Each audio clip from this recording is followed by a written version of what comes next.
بسم الله الرحمن الرحيم. السلام عليكم ورحمة الله وبركاته. أنيقو عبد الفتاح عبد الله محمد وكم قاعدير أبوان عاتو waxaan halkan ku doobayaa maanta maanso jacayl taasoo aan ugu magac daray jacayl daba. waa maanso xambaarsan qiso jacayl oo dhaba waxayna ku bilaaban doontaa maansada sida tan.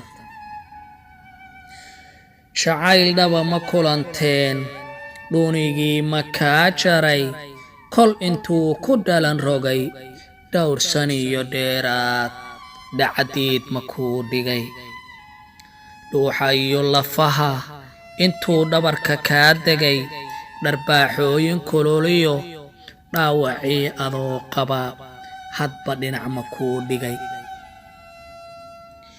intuu dhogorta kaa dhigay sida dhaayda kuu culay dhiigaaga muu jaqay lafta dhabarka celisiyo unugyada jirkoo dhami intuu hoos u dhaadhacay dhuuxaaga muu degay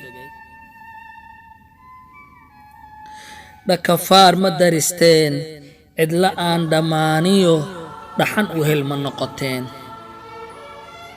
dhibtiisii anaa arkoo sina iima dhaafine midka cilmi il ka dhigay ayaa igu dhammaado dhabti waan u liitaa. fadlan subscribe, like, share, comment.